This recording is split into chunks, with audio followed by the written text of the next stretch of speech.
നമസ്കാരം. ഞാൻ ADGP Sreejith, Sabarimala chief police കോർഡിനേറ്ററാണ്. ഇത്തവണത്തെ മണ്ഡല മകരവിളക്ക് മഹോത്സവം ഇന്ന് തുടങ്ങുകയാണ്.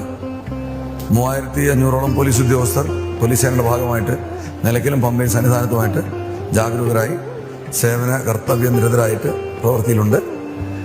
എല്ലാ തരത്തിലുള്ള തയ്യാറെടുപ്പുകളും പൂർത്തിയായി കഴിഞ്ഞു.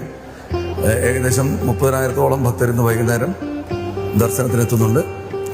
70,000-ഓളം വെർച്വൽ ക്യൂ ബുക്കിങ്ങും 20,000 സ്പോട്ട് ബുക്കിങ്ങുമാണ് ബഹുമാനപ്പെട്ട ഹൈക്കോടതിയുടെ നിർദ്ദേശപ്രകാരം നമുക്ക് അനുവദനീയമായിട്ടുള്ളത്. വെർച്വൽ ക്യൂ ബുക്കിങ്ങോടുകൂടി തന്നെ മാത്രമേ ഇവിടെ ദർശനത്തിന് വരാവൂ എന്ന് എല്ലാ ഭക്തജനങ്ങളടുത്തും ഉള്ള അഭ്യർത്ഥനയാണ്. എന്തെങ്കിലും കാരണവശാൽ വരുന്നവരുടെ കൂടെയുള്ള ആൾക്കാർക്ക് കിട്ടാതെ വരുന്നവർക്ക് ആണ് സ്പോട്ട് ബുക്കിംഗ് അറേഞ്ച് ചെയ്തിട്ടുള്ളത്. അത് കൃത്യമായി ഈ എണ്ണത്തിൽ പരിമിതപ്പെടുത്തുന്നതാണെന്ന് അറിയിച്ചുകൊള്ളുന്നു. ഭക്തർ എല്ലാവരും തന്നെ ഈ പോലീസ് ഉദ്യോഗസ്ഥരുടെയും മറ്റ് നിർദ്ദേശങ്ങൾ നിർദ്ദേശങ്ങളനുസരിച്ച് തന്നെ ദർശനം നടത്തി തിരിച്ച് സുരക്ഷിതരായി സ്വന്തം വസതികളിലെത്തണമെന്ന് അഭ്യർത്ഥിക്കുന്നു.